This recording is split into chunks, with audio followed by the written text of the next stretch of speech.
আসসালামু আলাইকুম। আজ আবারও চলে এলাম তেল ছাড়া স্বাস্থ্যকর ইফতার রেসিপি নিয়ে। আপনাদের মাঝে অনেকেই আছে যারা তেলে ভাজা ইফতার খেতে পারেন না। আশা করি আজকের রেসিপি তাদের ভালো লাগবে। তাহলে চলুন কথা না বাড়িয়ে আমরা মূল রেসিপিতে চলে যাই। আমি ইফতারটি তৈরি করার জন্য প্রথমে এখানে নিয়ে নিয়েছি চিজ। আমি বাসায় তৈরি করা চিজটা নিয়ে নিয়েছি। সেই চিজটা এভাবে কেটে নিলাম। এবার এখানে নিয়ে নিয়েছি সিদ্ধ করে রাখা আলু এবং ডিম। এবার সিদ্ধ করে রাখা আলুটাকে গ্রেটারের সাহায্যে গ্রেট করে নিব। আলুটা গ্রেট করা হয়ে গেলে এখন ডিমটাও গ্রেট করে নিব। এবার আমি প্যানে কিছুটা পেঁয়াজ এবং কিছুটা মরিচ দিয়ে নিব। হালকা করে একটু নেড়ে নিব। আমি আরও কিছুটা পেঁয়াজ মরিচ এখানে দিয়ে নিব।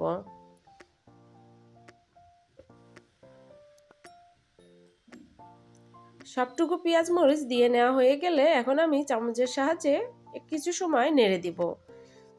কিছু সময় নাড়ার পর আমি এখানে দিয়ে দিলাম হাফ চামচ পরিমাণ ঘি। ঘিটা এখানে অপশনাল, আপনারা চাইলে দিতেও পারেন আবার নাও পারেন। চুলার আগুনটাকে লো ফ্লেমে রেখে পেঁয়াজ মরিচগুলোকে ভেজে নিতে হবে।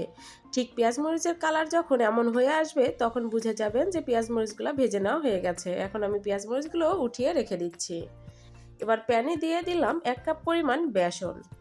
বেসনটা দেওয়ার পর চুলার আগুনটাকে একদম লো ফ্লেমে রেখে অনবরত নেড়েচেড়ে নিব। অনবরত নাড়তে নাড়তে যখন দেখবেন বেসনের কালারটা চেঞ্জ হয়ে আসবে, ঠিক এমন হালকা খয়েরি কালার আসবে, তখন বুঝে যাবেন বেসনটা ভেজে নেওয়া হয়ে গেছে। আমার বেসনটা ভাজা হয়ে গেছে। এখন আমি সাইড করে রেখে দিচ্ছি। এখন আমি গ্রেট করা আলু এবং ডিমের মধ্যে দিয়ে দিব ভেজে রাখা বেসন।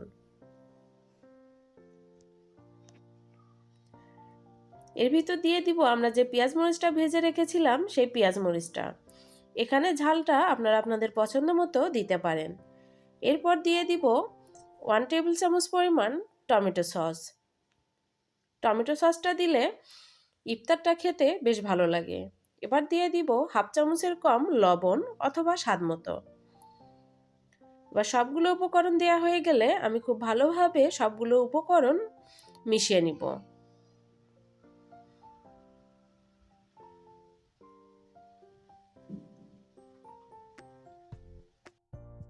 এভাবে সবগুলো উপকরণ মেশানো হয়ে গেলে এখন আমি এখান থেকে অল্প করে নিয়ে চপের শেপটা দিয়ে নিব।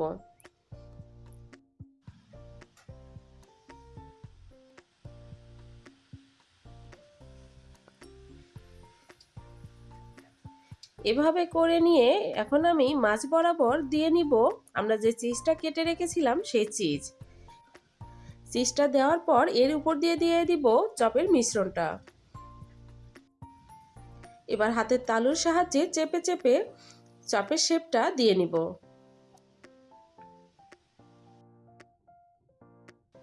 ঠিক সেম পদ্ধতিতে আমি আবারও আরেকটি করে দেখাচ্ছি যে কিভাবে আমি চপের শেপটা দিয়ে নিয়েছি। আমি সেম পদ্ধতিতেই সবগুলো চপের শেপ দিয়ে নিয়েছি। এখন আমি এখানে নিয়ে নিব একটি ডিম।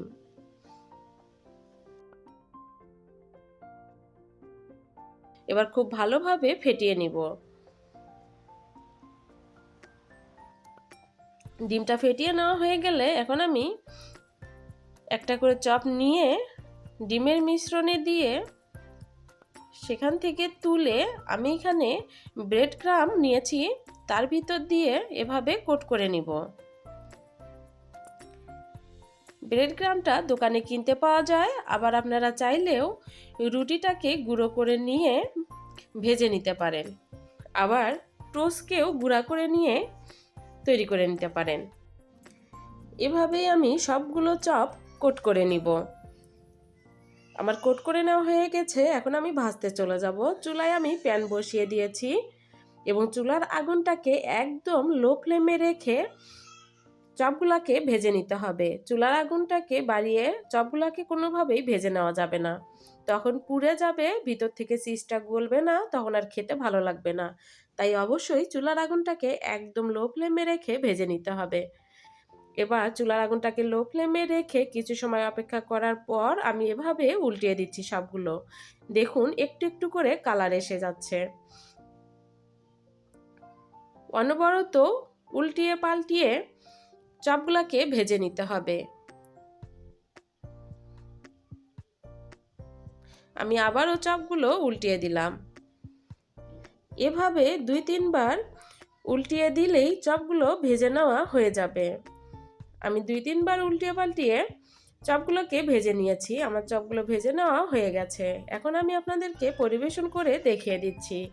দেখুন তেল ছাড়াই কতটা লোভনীয় হয়েছে আমার এই চপের রেসিপি। আশা করি আজকের এই চপের রেসিপি আপনাদের ভালো লাগবে। যদি ভালো লেগে থাকে তবে অবশ্যই লাইক করবেন এবং চ্যানেলটিকে সাবস্ক্রাইব করে পাশে থাকবেন।